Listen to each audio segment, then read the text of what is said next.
Opa, tudo bem? O nazismo jamais seria aceito pela maior parte da população alemã na época se não fosse o trabalho de Joseph Goebbels. No governo de Hitler, Goebbels era o ministro da propaganda, uma espécie de publicitário do Terceiro Reich. Goebbels se utilizou de todas as interfaces produtoras aí de conteúdo cultural da época para promover uma agenda doutrinária repleta das pautas nazistas. E assim, mudar a forma como os alemães viam o mundo, além de incitar o ódio contra os judeus. A Rede Globo é hoje o Joseph Goebbels da Revolução Cultural. A emissora totalmente comprometida aí com uma agenda progressista e ideológica se utiliza da sua programação para subverter os valores a qual a nossa civilização ocidental foi erigida, com o objetivo de estabelecer novos paradigmas na sociedade brasileira. E isso se figura de forma muito clara no jornalismo, nas novelas e principalmente no Fantástico. Mas hoje eu quero usar como exemplo aquele programa matutino, O Encontro com a Fátima Bernardes. Pode reparar, quando não tem um artista de funk, né, se apresentando como se fosse a tipificação máxima da cultura nacional, ou quando eles não colocam alguns atores globais para pagarem mico, mostrando aí alguma nova dancinha ridícula do momento, eles trazem ao debate da forma mais vil possível aqueles assuntos que estão gerando polêmica na semana.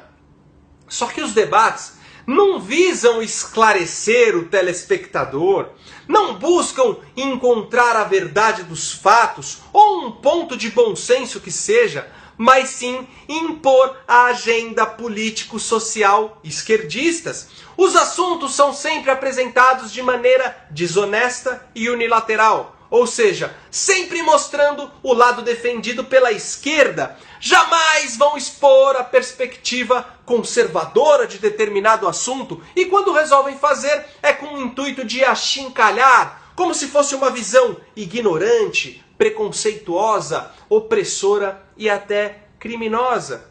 Por exemplo, quando foram debater o sistema de cotas raciais nas universidades, eles chamaram para discutir sobre o assunto alguns negros beneficiados pelo sistema, um sociólogo esquerdista defensor das cotas e mais alguns atores que, como papagaios, sempre repetem ali exaustivamente o discursinho politicamente correto.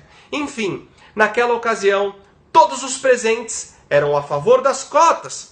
O programa não apresentou, um contraponto, não deu voz aos negros que são avessos ao programa de cotas, ou qualquer pessoa que poderia argumentar em oposição a esse sistema, que na minha opinião é ilógico e até racista.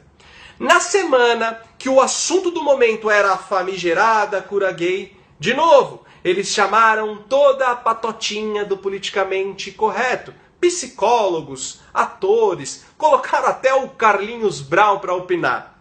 E discutiram o assunto da forma mais obtusa e desonesta que foi possível. E claro, sem dar vazão ao contraponto, sem dar oportunidade aos inúmeros psicólogos que foram favoráveis a liminar. No programa, em nenhum momento falaram a respeito dos gays egodistônicos, que é a pessoa que sofre por não aceitar sua condição homossexual e que antes da liminar não poderia ter a liberdade individual de optar por passar por um processo de reorientação sexual por livre e espontânea vontade.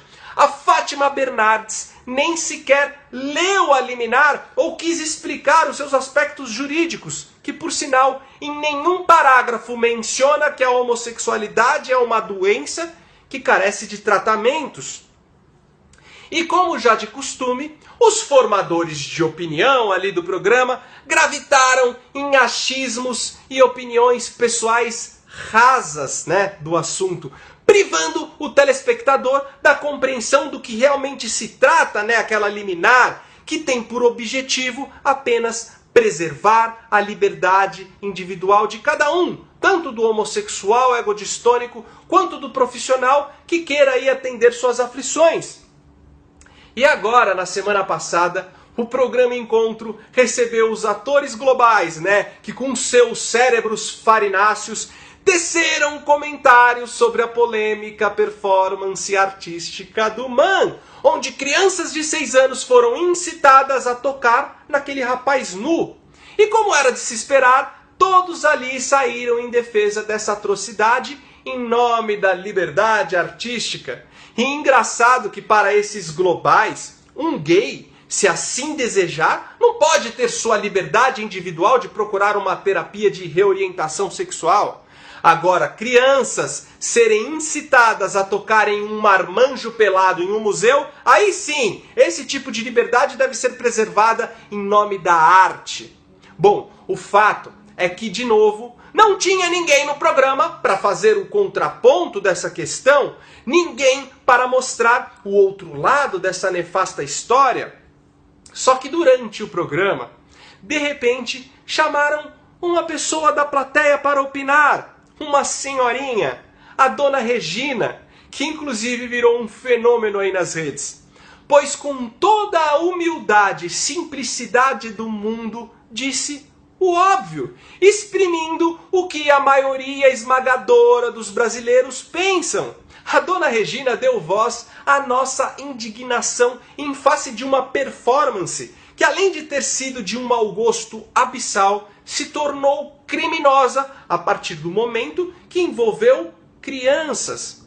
Com certeza, o intuito da produção do programa era pegar a opinião de uma senhorinha que sem o traquejo necessário para argumentar sobre o assunto diante dos globais que estavam ali debatendo, colocaria a opinião conservadora como algo atrasado, pueril e por isso indigno de atenção. Só que mesmo com simplicidade e sem muita habilidade dialética, a dona Regina simbolizou o repúdio dos brasileiros que todos os dias são obrigados a engolir uma agenda que não os representam. Temos que entender que existe uma disparidade absurda entre o que a sociedade acredita e o que o establishment nos impõe. Já parou para analisar que o eleitorado brasileiro é maciçamente conservador, mesmo quando não sabe muito bem definir político e socialmente o que isso significa? No Brasil, somos milhões de donas Reginas. A maioria esmagadora dos cidadãos do nosso país desaprovam as pautas da agenda progressista, como a liberação das drogas e a descriminalização do aborto, desaprovam o papel dos direitos humanos, que defendem os bandidos e atam as mãos da polícia, desaprovam as exigências das histriônicas militâncias, feministas, gaysistas, pró-maconha ou sei lá mais qual. Mas segundo a mídia de massa e a classe política dominante, esses brasileiros conservadores são considerados pessoas indignas de serem ouvidas. E qualquer político, jornalista e intelectual que fale com eles já recebe de cara o carimbo de extremista, de fundamentalista religioso, fascista, de retrógrado. Tudo isso para minar ainda mais a resistência conservadora na ideologia do nosso atual establishment.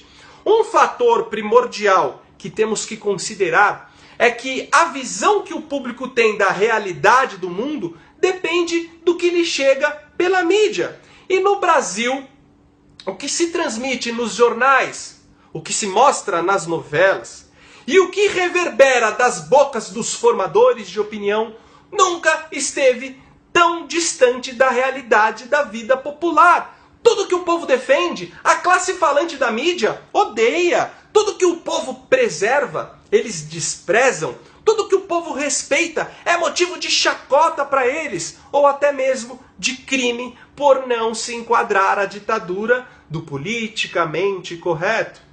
A verdade é que todos aqueles jovens que no período militar se apaixonaram pelos ideais marxistas, aqueles jovens que foram influenciados pelo relativismo moral disseminado pela escola de Frankfurt, e todos aqueles comunistas, terroristas, que queriam instalar uma ditadura vermelha aqui e que por causa disso foram presos pelos militares, todas essas pessoas depois se tornaram os redatores dos jornais, os manda-chuva da mídia, empresários de comunicação, os roteiristas da televisão e acabaram influenciando seus sucessores, que ocupam esses cargos hoje em dia.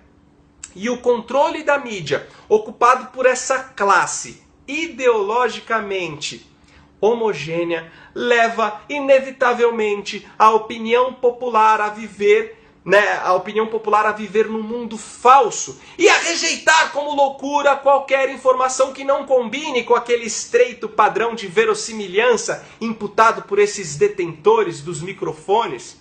Na classe política não foi diferente. Todos os políticos que emergiram do pensamento revolucionário socialista hoje professam defender os interesses sociais do povo, mas ao mesmo tempo desprezam sua religião, a sua moral e suas tradições familiares. Fica claro que suas intenções não são de fazer o bem verdadeiro para esse povo, mas sim de realizar seus objetivos obscuros. E eles usam justamente os projetos sociais como chamariz para depois imputar valores que não são os dos brasileiros. Por exemplo, o governo concede as migalhas do Bolsa Família e, em troca, os beneficiados devem idolatrar uma classe política que fomenta tudo que eles reprovam.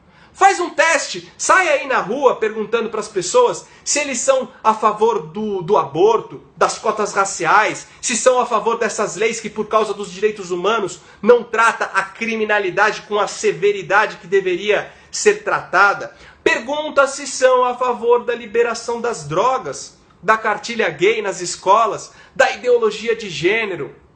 Enfim, pergunta tudo isso. Você perceberá que a maioria vai rejeitar todas essas propostas.